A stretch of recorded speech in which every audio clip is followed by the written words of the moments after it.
కూర్చోండి బాబు. అయ్యగారు అయ్యగారు కూర్చోండి బాబు. బాబు అరే ఏమైంది బాబు?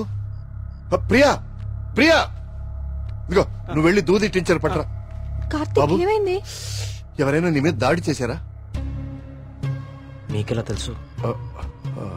ఊహించాను. నువ్వు భగవంతుడికి ఎదురెళ్తున్నావు ఊరంతా నమ్ముతోంది. అది కిట్టని వాళ్ళెవరో నీ మీద దాడి చేసుంటారని ఊహించాను. నీకెందుకు బాబు ఇవన్నీ? తిరిగి హైదరాబాద్ వెళ్ళిపోవచ్చుగా. వెళ్తాను అంకుల్. మీ ఊర్లో ఉండేది ఇంకా 8 రోజులు మాత్రమే. మీరు నమ్ముతున్న దేవుడి మీద గెలిచి వెళ్తాను. గెలవడానికి ఆ భగవంతుడి సాయం కావాలని నేను నమ్ముతాను. నువ్వు ఆ భగవంతుడి మీదే గెలుస్తానంటున్నావు. నీ ఇష్టం. వెళ్ళొస్తాను అంకుల్.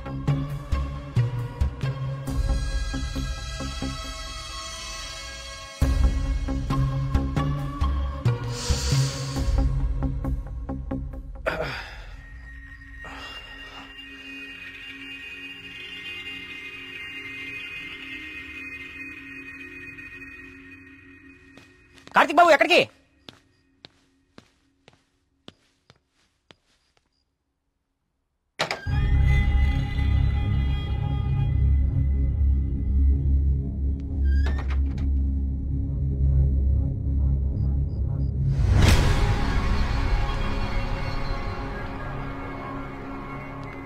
రండి రండి.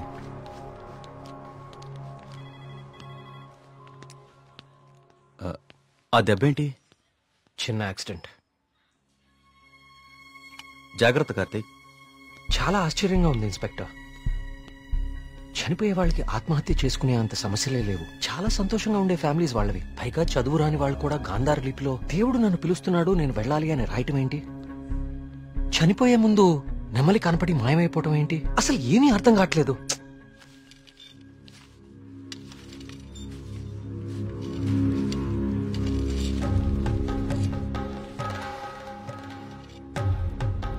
సార్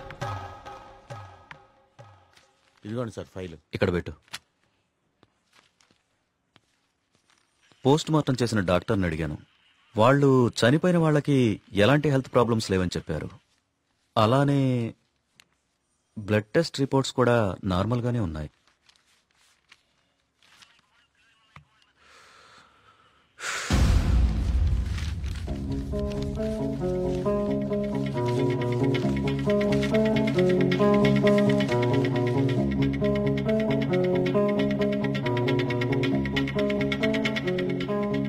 ఏంటిది? బాబు కొన్ని నెలల క్రితం మన ఊర్లో కొంతమంది వచ్చారు. వాళ్ళని ఏదో అంటారే. మన ఊళ్ళో ఎన్జిఓ వాళ్ళు క్లాసెస్ కండక్ట్ చేశారు. కొన్ని రోజుల క్రితం చనిపోయిన శ్రీనివాస్ ఆ క్లాసెస్ కు వెళ్ళాడు. ఆ ఎన్జిఓ రిసిప్ట్ ఇది. ఎన్జిఓవా? నేను వాళ్ళతో మాట్లాడొచ్చా? ఆ మాత్రం నాకు తెలీదా? ప్రతిదాన్ని అనుమానించడం కరెక్ట్ కాదు కార్తీక్. నన్నే అడుగుతున్నావు. నేనైనా ఎంక్వైరీ చేశాను. ఇన్స్పెక్టర్, నాకు ఛాన్స్ తీసుకోవటం ఇష్టం లేదు. నేను ఆ ఎన్జిఓ ఆఫీసర్తో మాట్లాడతాను.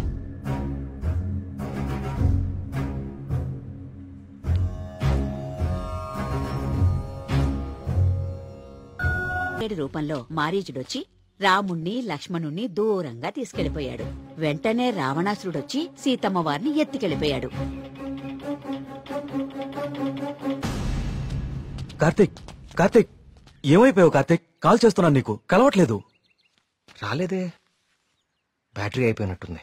ఏమైంది? ఎవరో ఒక అతను మేఘన ఎలా చనిపోయిందో తనకు తెలుసని కాల్ చేశాడు. ఏంటి? అవును, ఎవరో సురేష్ అంట. అతను మహాదేవపురం నుంచి కాల్ చేస్తున్నా అని చెప్పాడు. నాకు డౌట్ వచ్చి నేను సిగ్నల్ ట్రేస్ చేశాను. చేస్తే అతను చెప్పింది నిజమే కార్తీక్. ఉందా నంబరు? ఇదే. Thanks inspector. మీరు ఇక్కడే ఉండండి, నేను ఆ ఊరికి వెళ్తాను.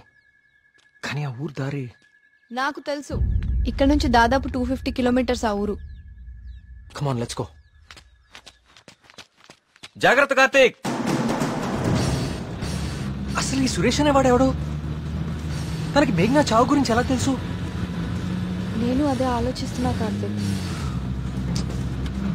ప్రియా ఒకసారి నీ ఫోన్ ఇవ్వు. సురేష్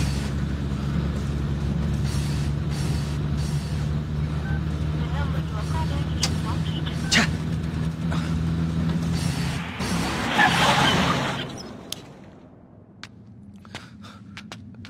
రా.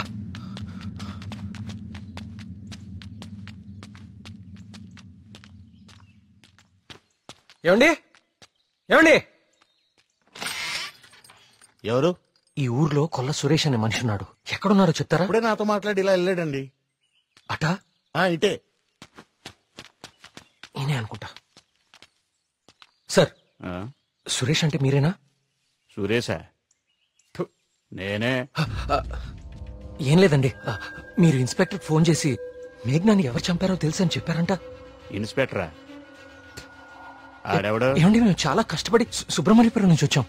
మేఘనాని చంపింది ఎవరో మీకు తెలుసంట. నువ్వెవరు? ఆ మేఘన ఎవరు? అది ఎలా సత్తే నాకేంటి? వాళ్ళు ఎవరో నాకు తెలియదు సార్. హైదరాబాద్ లో కూలి పని చేసుకుంటుంటా సార్. సెల్ ఫోన్ కూడా లేదు సార్. వదిలేండి సార్, క్షమించండి సార్.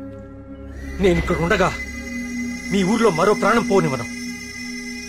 అవును, ఎవరో సురేష్ అంట. మహాదేవపురం నుంచి కాల్ చేస్తున్నా అని చెప్పాడు. సిగ్నల్ ట్రేస్ చేశాను. చేస్తే అతను చెప్పింది నిజమే కార్తీక్. ప్రియా, మనం అర్జెంట్ గా సుబ్రహ్మణ్యపురానికి తిరిగి వెళ్ళాలి. ఎందుకు? సురేష్ అనేవాడు ఎస్ఐకి ఫోన్ చేయడం అబద్ధం. That inspector knows something. అతనికి ఆత్మహత్యలకి ఏదో ఒక సంబంధం ఉంది. Let's go.